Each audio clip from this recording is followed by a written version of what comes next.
ಈ ಕಾರ್ಯಕ್ರಮದ ಪ್ರಾಯೋಜಕರು ಗಡಿಯಾರ್ ಗ್ರೂಪ್ ಆಫ್ ಕಂಪನಿ. ಅಮ್ಮ ಹೇಳಿದ 8 ಸುಳ್ಳುಗಳು ಅನ್ನುವ ಕೃತಿಯೊಂದು ಕನ್ನಡದಲ್ಲಿದೆ. ಮಣಿಕಾಂತ್ ಅವರು ಬರೆದಿರುವ ಈ ಕೃತಿ ಬೆಸ್ಟ್ ಸೆಲ್ಲರ್ ಆಗಿ ಗುರುತಿಸಿಕೊಂಡಿದೆ.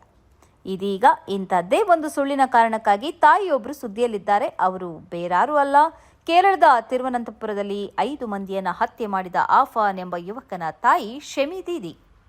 ಮೊದಲು ಈ ಅಫಾನ್ ತನ್ನ ಸುತ್ತಿಗೆಯಿಂದ ಹೊಡೆದದ್ದೇ ಈ ತಾಯಿಗೆ. ಅವರು ಮೃತಪಟ್ಟಿದ್ದಾರೆಂದು ಅಂದುಕೊಂಡು ಆತ ಅಲ್ಲಿಂದ ಹೊರಟು ಹೋಗಿದ್ದ ಮತ್ತು ಅಲ್ಲಿಂದ ನೇರ ಅಜ್ಜಿಯ ಬಳಿಗೆ ಹೋಗಿ ಅಜ್ಜಿಯನ್ನ ಸುತ್ತಿಗೆಯಿಂದ ಹೊಡೆದು ಕೊಂದಿದ್ದ. ತಾನು ಆತ್ಮಹತ್ಯೆ ಮಾಡಿಕೊಂಡ ಬಳಿಕ ತಾಯಿ ಒಂಟಿಯಾಗಬಹುದು ಅನ್ನುವ ಭಯದಿಂದ ತಾಯಿಯನ್ನ ಹತ್ಯೆ ಮಾಡಲು ಯತ್ನಿಸಿದ್ದೇನೆ ಎಂದು ಆ ಬಳಿಕ ಆತ ಹೇಳಿದ್ದ. ಇದೀಗ ಅದೇ ತಾಯಿ ಮ್ಯಾಜಿಸ್ಟ್ರೇಟರ್ ಮುಂದೆ ಸಾಕ್ಷಿ ಹೇಳಿದ್ದಾರೆ. ತನಗೆ ತನ್ನ ಮಗ ಹೊಡೆದಿಲ್ಲ, ಮಂಚದಿಂದ ಕೆಳಗೆ ಬಿದ್ದು ತನಗೆ ಗಾಯವಾಗಿದೆ ಎಂದವರು ಹೇಳಿದ್ದಾರೆ. 45 ನಿಮಿಷಗಳ ಸಾಕ್ಷಿಯಲ್ಲಿ ಅವರು ಉದ್ದಕ್ಕೂ ಈ ವಾದವನ್ನೇ ಮುಂದಿಟ್ಟಿದ್ದಾರೆ. ಇದೇ ವೇಳೆ ಪೊಲೀಸರು ಈ ಅಫಾನ್ನ ತಂದೆ ಅಬ್ದುಲ್ ರಹೀಂ ಅವರಿಂದಲೂ ಸಾಕ್ಷ್ಯ ಪಡೆದಿದ್ದಾರೆ.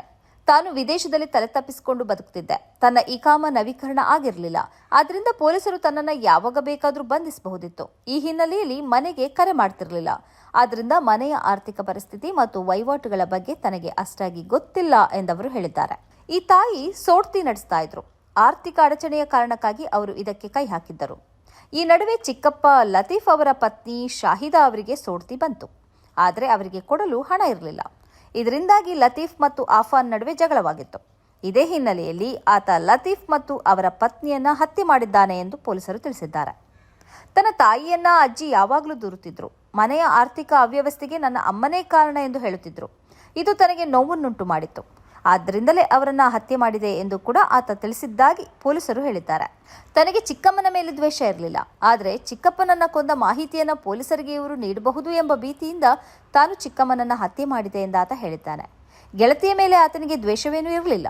ತಾನು ಆತ್ಮಹತ್ಯೆ ಮಾಡಿಕೊಂಡ ಬಳಿಕ ಆಕೆ ಒಂಟಿಯಾಗಬಹುದು ಎಂಬ ಕಾರಣದಿಂದ ಆತ ತನ್ನ ಗೆಳತಿಯನ್ನ ಹತ್ಯೆ ಮಾಡಿದ್ದಾನೆ ಎಂದು ಪೊಲೀಸರು ತಿಳಿಸಿದ್ದಾರೆ. ಅಂತೂ ತನ್ನ ಹತ್ಯೆಗೆ ಯತ್ನಿಸಿದ್ದಲ್ಲದೆ ಉಳಿದ 5 ಮಂದಿಯನ್ನು ಹತ್ಯೆ ಮಾಡಿದ ಮಗನ ಬಗ್ಗೆ ಓರ್ವ ತಾಯಿ ನಡ್ಕೊಂಡ ರೀತಿಗೆ ಹಲವು ರೀತಿಯ ಅಭಿಪ್ರಾಯಗಳು ವ್ಯಕ್ತವಾಗುತ್ತಿವೆ. ಅವರು ಸುಳ್ಳು ಹೇಳಬಹುದೇ? ಇಂತಹ ಕಿರಾತಕ ಮಗನನ್ನು ರಕ್ಷಿಸುವುದಕ್ಕೆ ಪ್ರಯತ್ನಿಸಿದ್ದು ಸರಿಯೇ ಎಂಬೆಲ್ಲ ಪ್ರಶ್ನೆಗಳ ಆಚೆಗೆ ಓರ್ವ ತಾಯಿ ತನ್ನ ಅತ್ಯಂತ ಆಘಾತಕಾರಿ ಸ್ಥಿತಿಯಲ್ಲೂ ಹೇಗೆ ಮಕ್ಕಳ ರಕ್ಷಣೆಗೆ ನಿಲ್ಲುತ್ತಾರೆ ಅನ್ನುವುದಕ್ಕೆ ಈ ತಾಯಿಯೇ ಸಾಕ್ಷಿ ಎಂದು ಸೋಷಿಯಲ್ ಮೀಡಿಯಾದಲ್ಲಿ ಚರ್ಚೆಯಾಗಿದೆ. ಸನ್ಮಾರ್ಗ ನ್ಯೂಸ್ 1.5 ಲಕ್ಷ ಚಂದಾದಾರರನ್ನ ದಾಟಿದೆ. ಇದನ್ನ ಸಾಧ್ಯವಾಗಿಸಿದ್ದು ವೀಕ್ಷಕರಾದ ನೀವೇ. ಮುಂದಿನ 1 ವರ್ಷದಲ್ಲಿ ಈ 1.5 ಲಕ್ಷವನ್ನ 3 ಲಕ್ಷಗಳಾಗಿ ಪರಿವರ್ತಿಸುವ ಗುರಿಯನ್ನ ನಾವು ಇಟ್ಕೊಂಡಿದ್ದೇವೆ. ನಿಮ್ಮ ಬೆಂಬಲ ಇಲ್ಲದೆ ಇದು ಸಾಧ್ಯವೇ ಇಲ್ಲ. ನೀವು ಮಾಡಬೇಕಾಗಿರುವುದು ಏನಂದ್ರೆ ಸನ್ಮಾರ್ಗ ನ್ಯೂಸ್ ಚಾನೆಲ್ನ ಕಾರ್ಯಕ್ರಮವನ್ನ ನಿಮ್ಮ ಗೆಳೆಯರಿಗೆ, ಸಂಬಂಧಿಕರಿಗೆ ಕಳಿಸಿಕೊಡ್ಬೇಕು.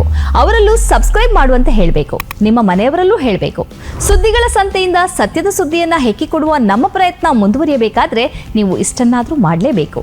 ಜೊತೆಗೆ ಪಕ್ಕದಲ್ಲಿರುವ QR ಕೋಡ್ ಅನ್ನ ಬಳಸಿ ನಮಗೆ ಆರ್ಥಿಕವಾಗಿ ಶಕ್ತಿ ತುಂಬಬೇಕು.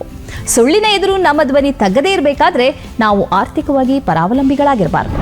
ನೀವು ಶಕ್ತಿಯನ್ನು ಕೊಡಿ, ನಾವು ಸತ್ಯವನ್ನ ಕೊಡ್ತೇವೆ. Thank you.